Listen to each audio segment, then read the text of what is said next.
Game started again. Yeah, Mr. Margolis, you were about to tell us the exact time you got the telephone call informing you of Lucy Walters' death. Yes, it was about 3:30 a.m. on the 22nd of March, 1964.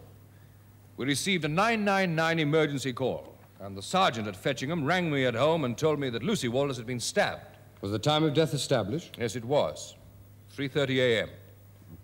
Give or take a minute or two. Now, there was nobody near or around the cottage, but we heard a few days later that a man answering to the description of Bernard Donnelly had been seen in the neighborhood. So he became the suspect? We were keen to have a few words with him, obviously. Oh, that must be the understatement of the year. Who was it told you that he'd been seen in the neighborhood? What are you getting at, Temple? I was just gently probing. But to no real end, Paul. Well, I'm not sure of that. Miss Armadine, what time was it when you saw Mr. Margolis leave? About 2:30. Yes, I know it was that because I looked at my lovely new electric alarm clock. Now, Auntie, darling, you don't mean that. You hated it from the day I gave it to you. Well, only because it runs off electricity, dear. I never dare to touch it. Of course, I might be mistaken in the time, Mr. Temple. I'm not very good Just a minute. Excuse at me, that time. I'm sorry. What was the date of this murder again?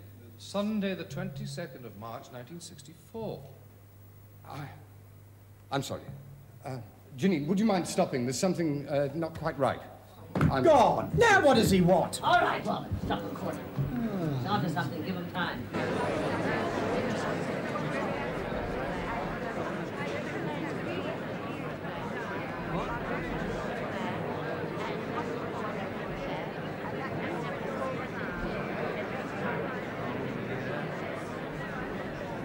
Ready again. Settle down, please, ladies and gentlemen. Stand by, Mr. Dean. Well, Paul, you've created a mild sensation here, and we're all dying to know what it's all about. Well, it's something that I think Mr. Margolis here will appreciate. You see, up to this point, there have been two conflicting facts which didn't make any sense to me. But now they do. Oh, yes. The first concerns time and electricity. Miss Armadine, you mentioned earlier that you have an electric clock. Yes, yes. Which you never touch. Oh, no, I wouldn't dare to touch it. Well, some time ago, I wrote a novel. It wasn't a very inspired one, as I think you pointed out at the time, Drusilla. But the plot concerned a time factor. It was set in 1964, which is the same year, as it happens, that Lucy Walters was murdered. Darling, I may be awfully dim, but I don't see what you're driving at. Well, it's simply that in 1964, British summertime was still in operation. All clocks had to be put forward 1 hour. Was yours, Miss Armadine? Did anybody else adjust it for you, then? Oh, no, I don't think so. Did it even occur to you to think about summertime? No, not really. What are you getting at, Temple? Well, now that we've established that Miss Armadine's clock was an hour slow, it wasn't at 2:30 a.m. that she saw you leaving Beach Cottage. It was an hour later at 3:30, just before Lutra Valchak rang the exchange and said she'd been stabbed. The hell are Now, you that was the first fact that I couldn't make sense of. The second was the report or the statement from the telephone operator who took that emergency call, and I quote, "This woman came on.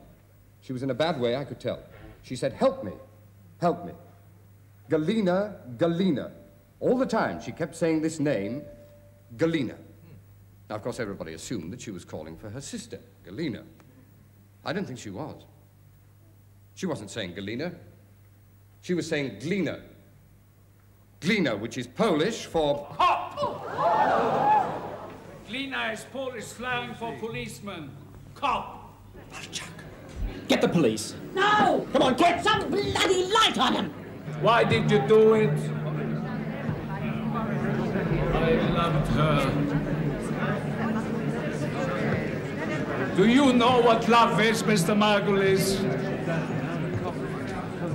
It's like a fire. It burns, hurts.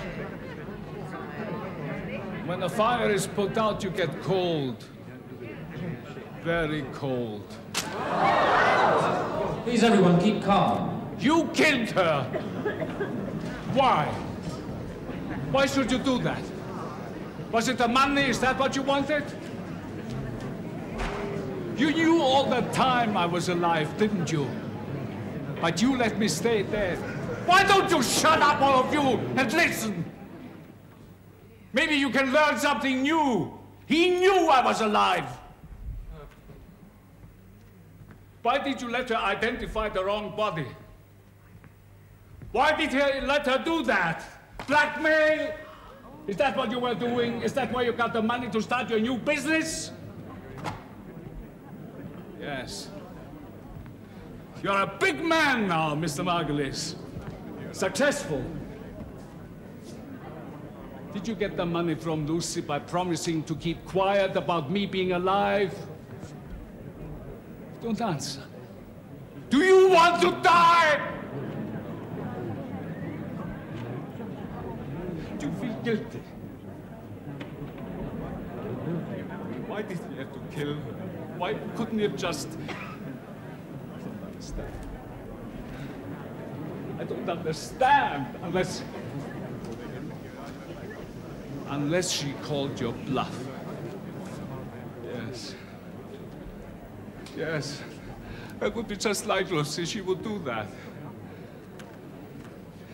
Did she threaten to tell your superiors that you were blackmailing her? Is that why you killed her? I didn't.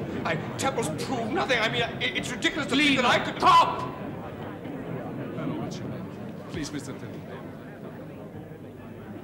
I won't care about being caught. I wouldn't be here if I did. I only care about Lucy. I care that she was killed. Please. I care that she's no longer here. I care about her murderer, you! Now. After all this time, all the waiting, I thought I would feel happy to hold your life in my hands. Some people can kill without remorse, without feeling. You did! I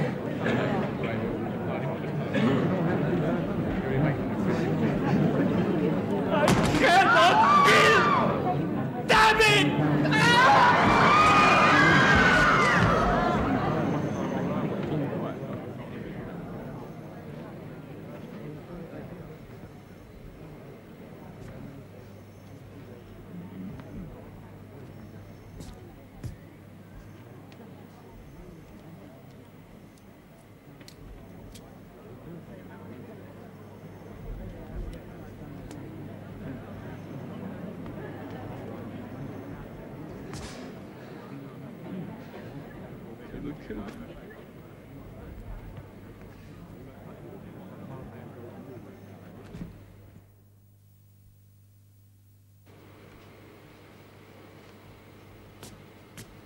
And as you will agree, ladies and gentlemen, a sensational and completely unpredictable revelation by our guest tonight, Mr. Paul Temple. Thank you, Mr. Temple. Next week, we have Mr. Tom Ellerton, the well-known criminologist, joining us. And who knows, he may again find the truth and surprise us once again in the next edition of Guilty Party. This is Humphrey Dean saying good night, and thank you for being with us. Cue applause. Fantastic. And I hear you got the lot. Every duty moment. Good, good. Oh, by the way, I shall want to approve the final version before transmission. Oh, just leave that to me. Janine, I think that might be a bit dangerous. What? Why? I've been telling Paul about your taste for sensationalism. So I'd like to vet the final version, eh? Sorry, producer's prerogative. Oh, really? Read the small print in my contract. I had my lawyer put it there specially. You have got a nasty reputation. Good night.